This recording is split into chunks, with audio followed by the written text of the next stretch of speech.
Hello, everyone, and welcome into crushthestreet.com. I'm Kenneth Amaduri, and I'm joined today, which we are going to get into here shortly, with Caitlin Long.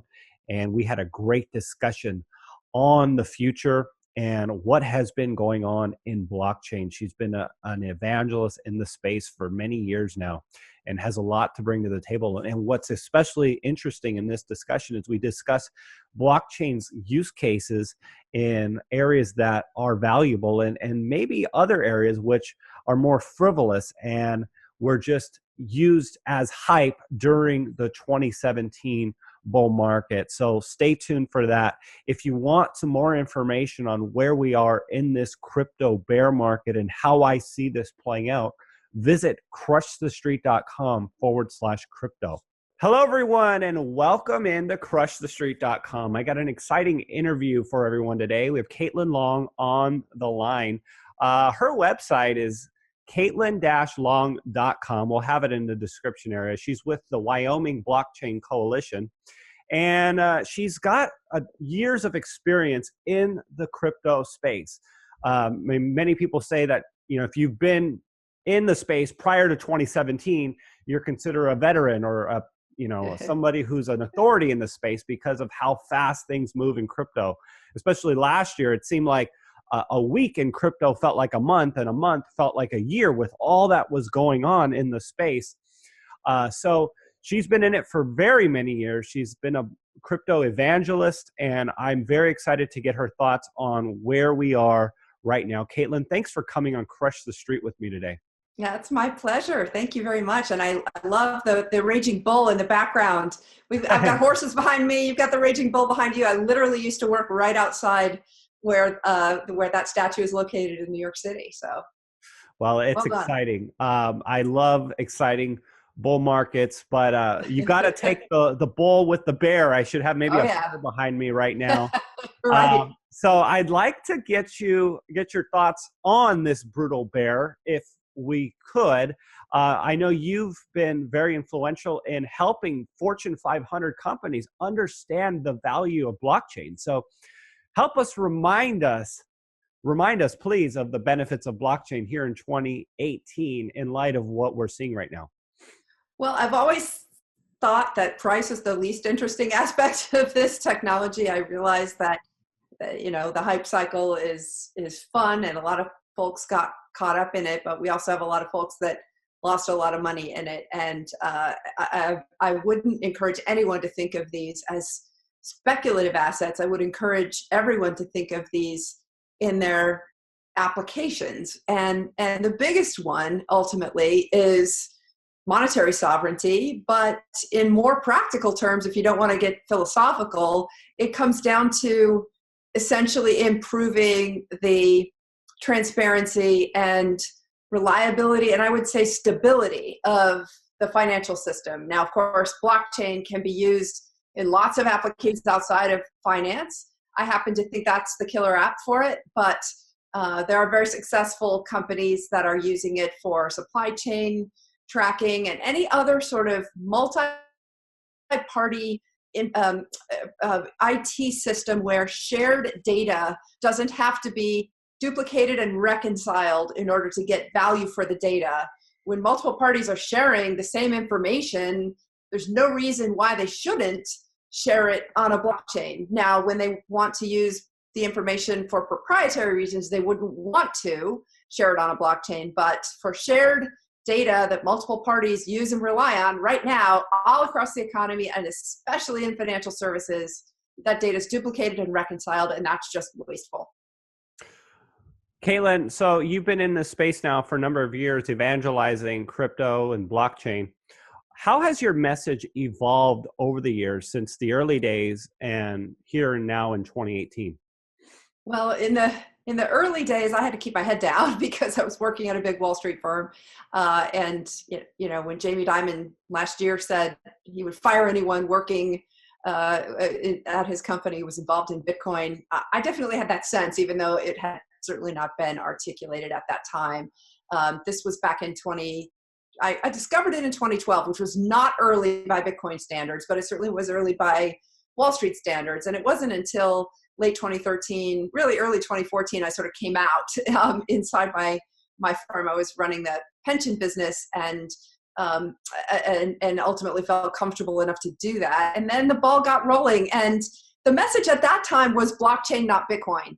And I've come full circle. I like to point out Jimmy Song has as well, having tried enterprise blockchain and having tried to apply open blockchains or even enterprise proprietary blockchains to problems for which existing regulated financial markets are trying to solve.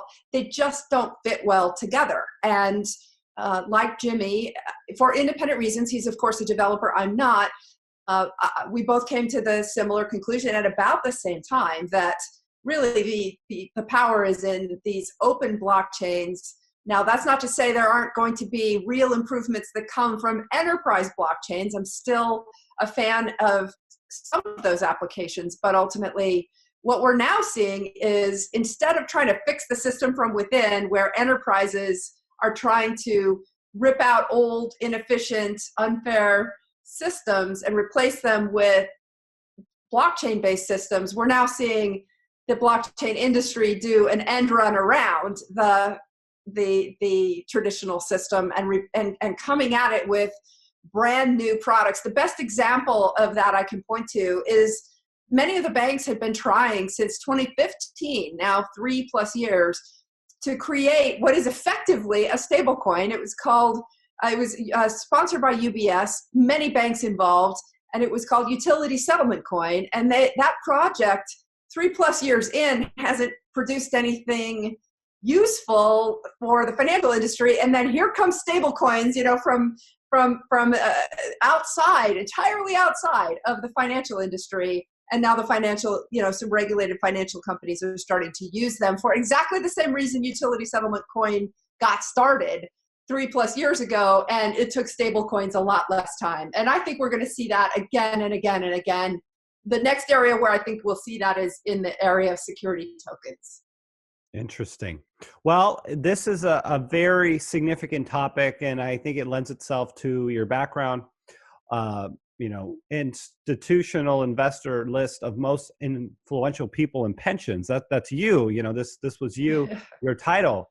So I'm very interested in asking you about pension funds as it relates to blockchain and the use of it. And I know a lot of us are expecting the big money to enter the space and to really make the difference in terms of its use case. Obviously, if we get just a small percentage of pension funds, hedge funds, and the Wall Street money into the crypto space, I think the overall market cap would have to skyrocket from here. And I think a lot of people are waiting on that, unless you just are not a believer in blockchain and you think it's a beanie baby phase. So what is your thoughts as it relates to the institutional money coming in and your background with pensions? Well, so far we haven't seen pension money come in, certainly not anything very public or in a big way. We have seen endowment money come in.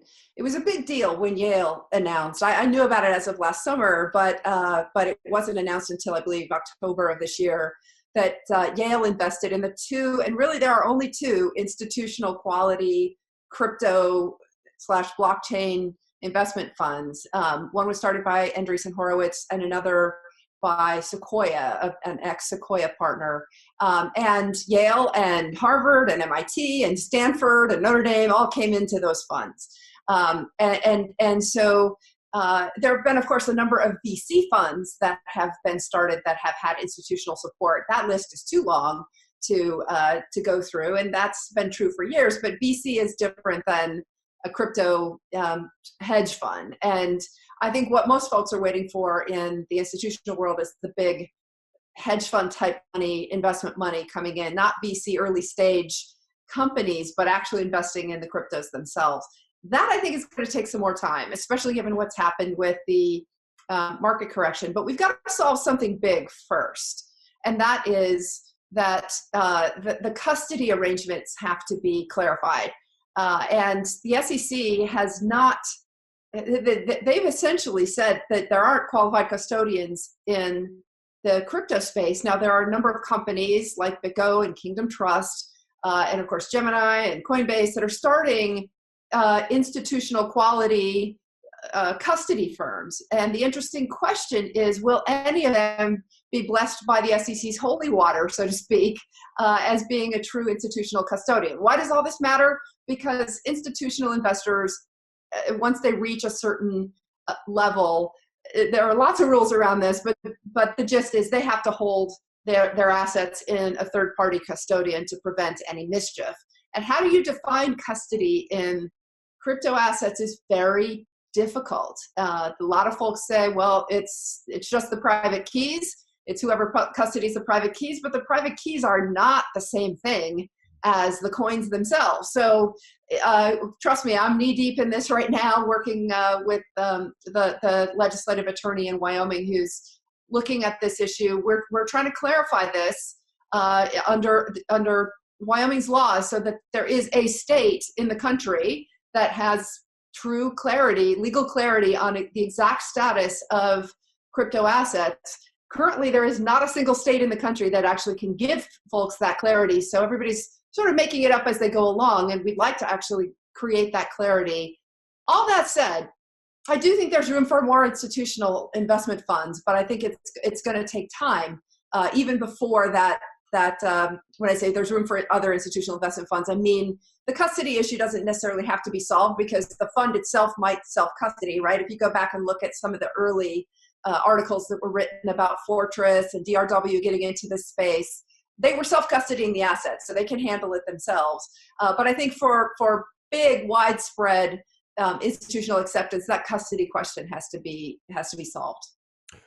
So, Caitlin, to what extent is blockchain and the technologies and the underlying cryptos dependent on a loosening of the regulations?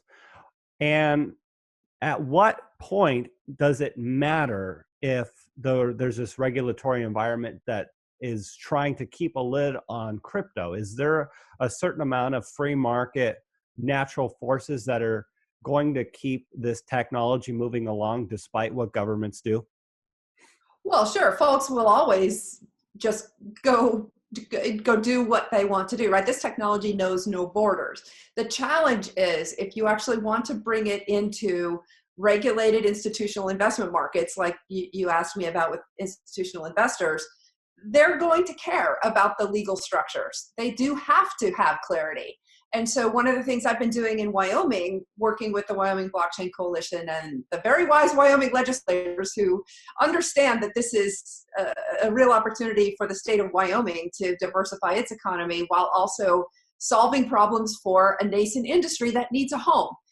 So it's a win-win for both Wyoming and the blockchain industry. We're working hard to provide that clarity. It's enabling legislation and clarity, not restriction and prohibition. At the federal level, too often it's turned into restriction and prohibition. But a lot of that, I do think the SEC and CFTC get a bad rap, and a big reason why is they can't make the rules; they just have to enforce them. So you've now just in the last week seen a number of bills introduced in Congress.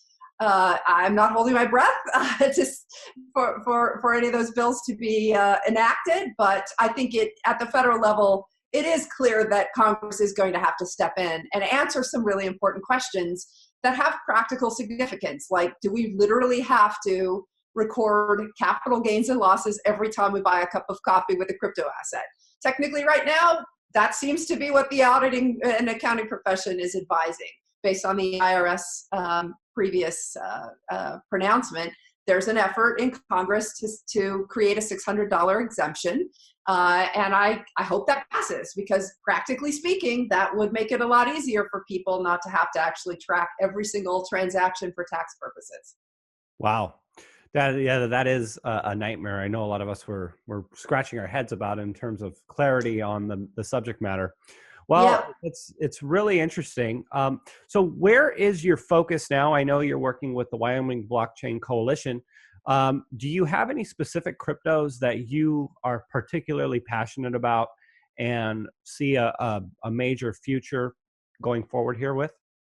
Well, I don't speak about individual projects, so I've been very careful not to criticize and not to support. I'm obviously a big fan of open blockchains that are truly decentralized, and that's clear as mud as to what those phrases mean. To be honest, the degree of decentralization is something about which very, very smart people will fight for decades and never agree how precisely to define that.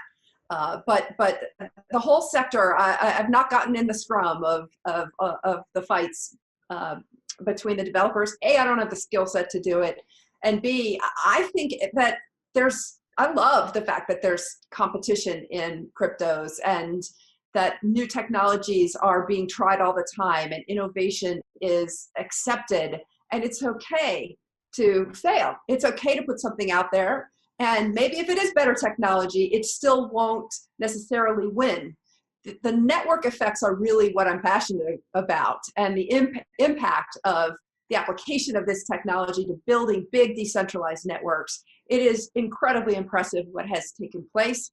And 5 years from now, will we continue to have Bitcoin and Ethereum be the leading platforms? I suspect so, but as I've said before, I think that we won't recognize necessarily what they look like 5, 10, 15 years down the road, because they will have ultimately been rewritten and upgraded and improved along the way. We'll still call them Bitcoin and Ethereum, but they will continually be improved, and I love that. And a lot of folks, kind of go in their respective corners of the debates and say it's either Bitcoin or nothing, or a lot of the technologists who rightly see improvements on the technology think it's their latest version that's actually going to take off.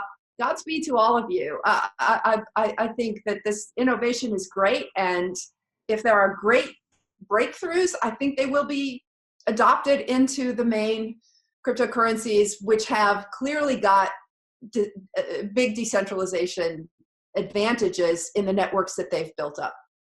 Nobody's going to be able to touch those early ones, I think. Yeah, I tend to agree. The first mover advantage that some of these have are extremely powerful, and Yes. more powerful than I think most people will truly understand initially, despite maybe superior use cases with future ones that come up. So, Caitlin, having said that, what are some of the most interesting use cases for blockchain that you've seen?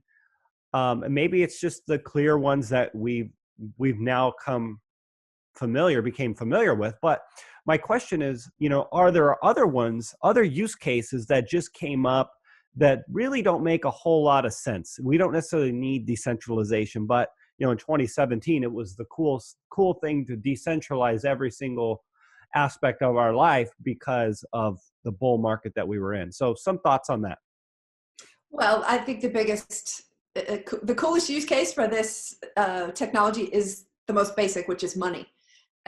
Creating a medium of exchange that different folks can use. And it may be only ever a niche product. I think Bitcoin right now has turned into a high value transfer system, and all the experimentation around second layer solutions like Lightning are all about figuring out how to still anchor your small value transactions to the main chain. But if you want an actual blockchain transaction where you can prove every single time that value transfer took place and it's recorded on the main Bitcoin blockchain base layer, then you're going to pay more for that. And ultimately, that's how that system is evolving. And I think that's great. Is it going to remain a niche system? I hope not, but it's clear that it has scalability issues. And so it's a high value transfer system right now. There is no cheaper way and faster way to transfer high value with small bid offer spreads around the world than Bitcoin right now. So again, something else may supplant it. We'll see. I tend to think that if something else better comes along, it will be adopted by the Bitcoin core developers into the Bitcoin software itself. So we'll see. There have been a number of financial services applications that have been shelved. A lot of projects start with a great degree of fanfare, and then you never hear anything about them again. One I'm thinking about is the repo project for the Depository Trust Company, which was a digital asset endeavor that has been shelved. And why is it that that the project got shelved? Because they ultimately concluded that you didn't need a blockchain. If there were going to be centralized pieces of data among multiple parties that parties wanted to play hide the ball with, then using a blockchain for that is not actually the best application. And so that project was shelved without a lot of fanfare. I don't mean to single that one out because that's one of many. It's just the one that comes to mind right now. And there are definitely a lot of those applications. Now, that said, I think they're just as that have been shelved. There are just as many, though, on the flip side, where blockchain isn't necessary, but it became the impetus for a discussion to change how business is done. And a perfect example of that is Beef Chain, which is a Wyoming company that is handling supply chain provenance for Wyoming beef. That's solving a basic problem, which is that Wyoming doesn't have its own USDA-approved slaughterhouse for cattle. And so Wyoming cattle, when they go to market, end up being mixed in with Colorado cattle if it's Denver, and South Dakota cattle if it's Rapid City, and et cetera, right? So the Wyoming ranchers, who generally grass feed their cattle, are because Wyoming's got lots of open space. It's easier to grass feed cattle there, and yet they can't command a premium at the market because their cattle gets mixed in with other cows. Well, do you need a blockchain to trace the provenance of a Wyoming cow? No, you can create an immutable centralized database. But what has happened is that this has captured a lot of imaginations, and now you actually have transactions that are happening that are cutting out middlemen, that made it more difficult for Wyoming ranchers to sell their cattle at a premium price, reflecting the fact that these cattle, as Senator Ogden Driscoll has said, these cattle have never had a roof over their head. And a lot of people like eating their food that way, knowing where it came from and knowing that it was ethically raised without additives, antibiotics, not in a confined animal feeding operation, that sort of thing, right? So this is a pretty simple, basic problem that blockchain isn't required to solve, but it certainly helps solve it. So I don't want to imply that a lot of these projects don't have any real use, even if they don't need a blockchain. Just changing the conversation has had an incredibly positive impact in a lot of industries, supply chain being one. So Caitlin, it really was the end of 2017 when we really saw the mainstream media really start to cover it in a big way. And now, people who got in late 2017 are probably hating blockchain because, as much as we try to disconnect ourselves from price ultimately does matter. If you spent your life savings getting into Bitcoin at $20,000, that might represent many hours and labor and, hours of calories and energy that went into purchasing that price at a nominally very high value, to be looking at it now at $3,500 Bitcoin per se. And that's why we always, encourage people not to invest more than they can afford to lose, the whole gamut. But having said that, what are your thoughts on this bear market that we're seeing, the brutality of it, how long it could take for us to really cycle through these harsh times, harsh news, and for us to get on the upswing again? Because one thing I like to point out is bear markets tend to be worse than what people will ever anticipate, because, in the hype of the bull market, it's hard to even anticipate or imagine the community being like this only a few months later, because you just feel like nothing can stop this, right? But then when you do get into it, it like cascades on top of itself. So some thoughts on this? Well, I've lived through a couple of these incredible bear markets, and they're hard. I mean, I sat for a long time with a big loss on my crypto because of the timing that I got in. But like you said, I didn't put a majority of my savings in it, and so it was a bummer. But I got through it, and I think many will. I obviously feel very badly for those who made a bad decision to put too much of their savings into this, and unfortunately, that's the reality. Pretty much everybody, all the industry veterans were warning, as you said. Basically, it's the Wences Casares philosophy. He wrote a great Medium post, I don't know, 3-4 years ago, that essentially said, here's how much you should put into these assets. It's how much you think you can lose. Because guess what? These things could still go to zero. And you know what? They could. But I'll also say, so could the shares in your brokerage account. And frankly, folks don't think about it, but so could your US dollars. History shows that fiat currencies always go to their intrinsic value, which is zero. And it can take centuries for that to happen. But the way I've always tended to think about it is, think about what percentage of your assets you can afford to take a swing for the fences approach with.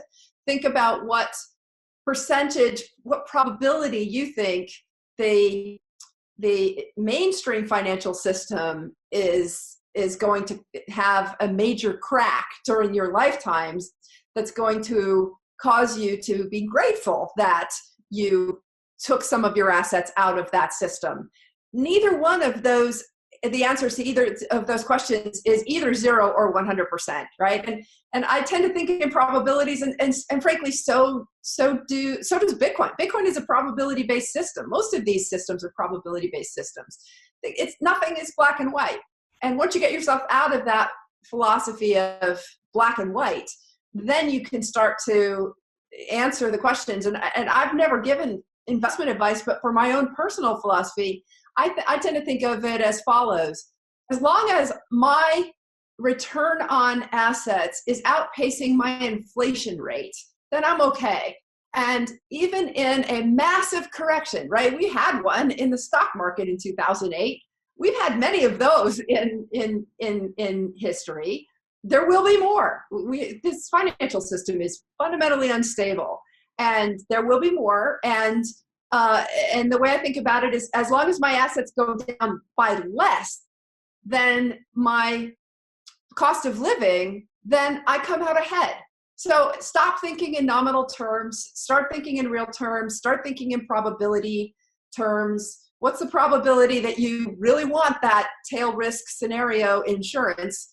And how much could you afford to lose if it goes to zero? Those are the kinds of questions that I would encourage everyone to ask. Instead of making investment advice, start thinking in slightly different terms, and then you'll be comfortable.